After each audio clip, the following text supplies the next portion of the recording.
Karthigai Deepam serial December 11 நாளைக்கான எபிசோடில் என்ன நடக்கலாம் அப்படிங்கிறத ரிவ்யூவாக பார்க்கலாங்க. பல்லவியாக நடிக்க வந்த பொண்ணு கார்த்திகிட்ட போய் பேசிகிட்டு இருக்காங்க. அதை பார்த்து தீபா பயங்கரமாக டென்ஷன் ஆகி, முதல்ல அவள் யாருன்னு சொல்லுங்கள், எதுக்காக பல்லவின்னு சொல்லிட்டு இருக்கா அப்படின்னு தீபா கேட்கவும், உனக்கு நல்லது பண்ண தான் வந்திருக்கா, நம்ம எல்லாரோட சிச்சுவேஷன் யோசிச்சு தான் அவளை வர சொல்லியிருக்கோங்கிறாங்க ரூபஸ்ரீ. நீ கொஞ்சம் நல்லா யோசிச்சு சொல்லு, இப்படி போய் சொல்லிட்டு கார்த்திக் சார் கூட எப்படி நீ நல்லா வாழ முடியும்? எங்களுக்கு அவரால் பிரச்சனை வருது, எப்போ என்ன பண்ணுவாருன்னு தெரியாமல் பெரிய தலைவலியாக இருக்குது. நீயும் தப்பிக்கணும், நாங்களும் தப்பிச்சாகணும், அதுக்கு என்ன வழின்னு யோசித்தோம். கார்த்திக் சார் பொறுத்தளவுக்கு யாரோ பல்லவின்னு இருக்கிறதா நம்பிட்டுருக்காரு. அவரோட நம்பிக்கையை நிஜமாக்கிட்டா என்னன்னு தோணுச்சு.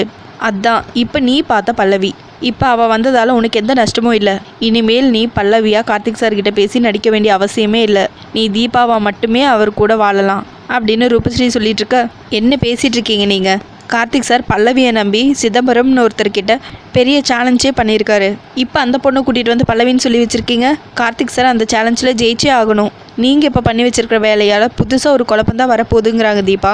அந்த பொண்ணு நல்லா பாடுவா தீபா அப்படின்னு சொல்ல, பாடிட்டா அவள் தான் பல்லவின்னு கார்த்திக் சார் நம்பிடுவாரா அப்படின்னு கேட்கவும், இல்லை தீபா, அவகிட்ட உன்னை பற்றியும் கார்த்திக் சார் பற்றியும் தெளிவாக சொல்லியிருக்கேன். அவள் அதுக்கு தகுந்த மாதிரி எல்லாத்தையும் மேனேஜ் பண்ணிக்குவா அப்படின்னு ரூபஸ்ரீ சொல்ல, இல்லை இது ஏதோ தப்பாக நடக்க போகிறதுக்கான அறிகுறியாக தான் எனக்கு தெரியுது. இதெல்லாம் எதுவுமே வேணாம், நான் இப்போவே போய் கார்த்திக் சார்கிட்ட எல்லா உண்மையும் சொல்கிறேன் அப்படின்னு தீபா சொல்லிட்டு இருக்க. எதுக்கு இப்போ நீ அவசரப்பட்டுருக்க? இப்போ நீ உண்மையை சொல்ல போகிறதால என்ன நடக்கும் தெரியுமா அப்படின்னு ரூபஸ்ரீ கேட்க, என்ன நடந்தாலும் சரி, நான் போய் கார்த்திக் சார்கிட்ட எல்லா உண்மையும் சொல்ல தான் போகிறேன் அப்படின்னு சொல்லிட்டு தீபா ரொம்ப வேகமாக போகிறாங்க கார்த்திக் கிட்ட. தீபாவை பார்த்ததுமே கார்த்திக், தீபா நீங்கள் எப்படி இங்கே அப்படின்னு கேட்கவும், தீபா சைலண்ட்டாக அப்படியே பல்லவியே பார்த்துட்டு இருக்காங்க. தீபாவுக்கு பல்லவியை இன்ட்ரடியூஸ் பண்ணி வைக்கிறாங்க கார்த்தி. அவங்களும் ஹலோன்னு தீபா கிட்ட ஷேக் ஹேண்ட் கொடுக்குறாங்க. ஆனால் தீபா இருக்கட்டும்ங்கிறாங்க.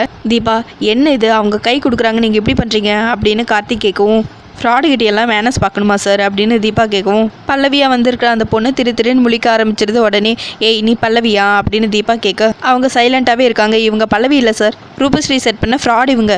ஏய் என்ன முழிச்சிட்ருக்க நீ யார், எப்படி வந்தேன்னு கார்த்திக் சார்கிட்ட உண்மையை சொல்லு அப்படின்னு தீபா சொல்லவும், நீங்கள் பல்லவி இல்லையாங்கிறாங்க கார்த்தி.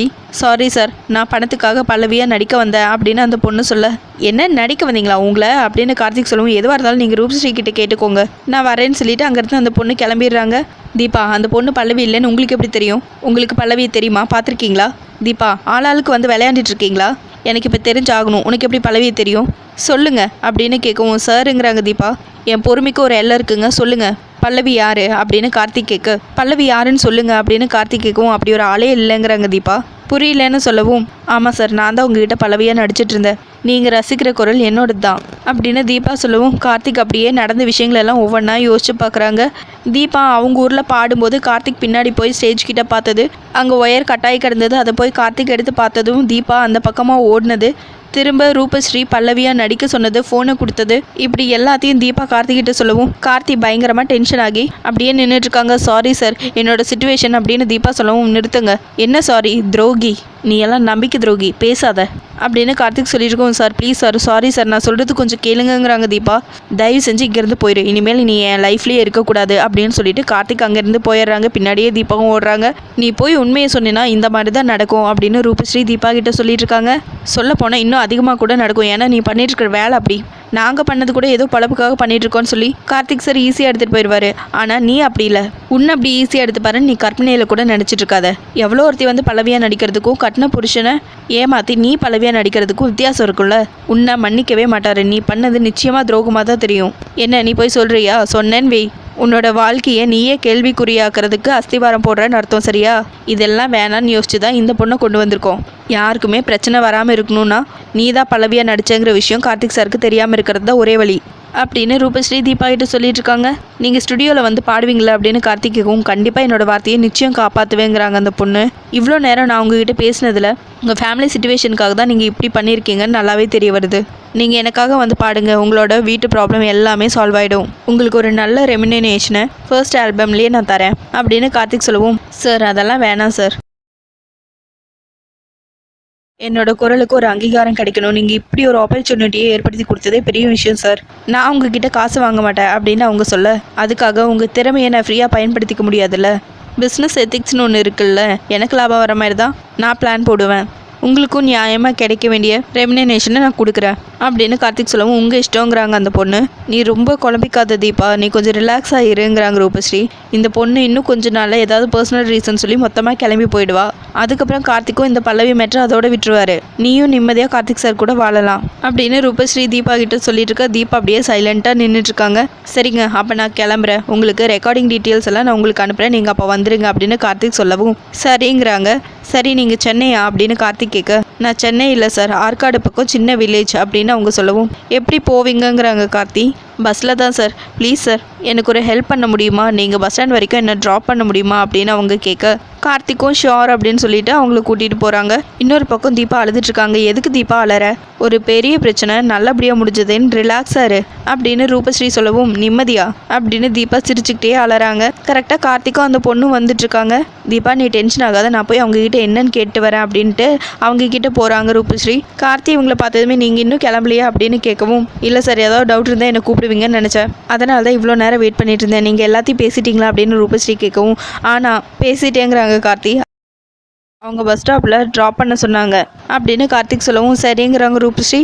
சார் இனிமேல் இந்த விஷயத்தை வச்சு எங்களை எதுவும் சொல்ல மாட்டீங்கள, ஏதோ பொழப்புக்காக பண்ணிட்டோம் சார், எங்களை மன்னிச்சு விட்டுருங்க அப்படின்னு ரூபஸ்ரீ சொல்லவும் கார்த்திக்கும் சரின்னு சொல்லிட்டு முன்னாடி போயிடுறாங்க. அந்த பொண்ணுக்கிட்ட ரூபஸ்ரீ லைட்டாக அப்படியே கண்ணா சேர்க்கவும் அவங்களும் அதே மாதிரி தலையாட்டிட்டு அங்கேருந்து போயிடுறாங்க.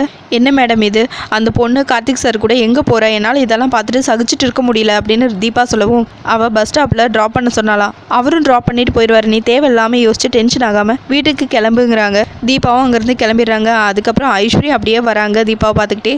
ரூபஸ்ரீயும் வராங்க. எப்படி மேடம் நீங்கள் நூல் பிடிச்ச மாதிரி கரெக்டாக பிளான் போட்டிருக்கீங்க, கரெக்டாக கார்த்திக் சார் வந்ததுமே தீபாவும் பின்னாடியே வந்தா, அவளை உள்ளே கூட்டிகிட்டு போகிறப்ப சரியாக நீங்கள் பல்லவி அனுப்பிட்டீங்க, எல்லாமே நூல் பிடிச்ச மாதிரி நடந்துச்சுக்கா அப்படின்னு ரூபஸ்ரீ சொல்லிட்டு இருக்கா. அதான் ஐஸ்வர்யாங்கிறாங்க.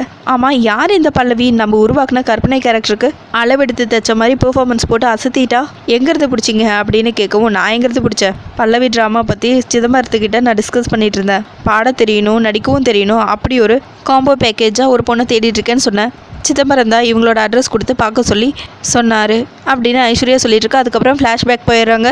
அந்த பொண்ணு கச்சேரியில் பாடிட்டுருக்காங்க. அங்கே போய் ஐஸ்வர்யாவும் நின்று இந்த பாட்டை கேட்டுட்ருக்காங்க.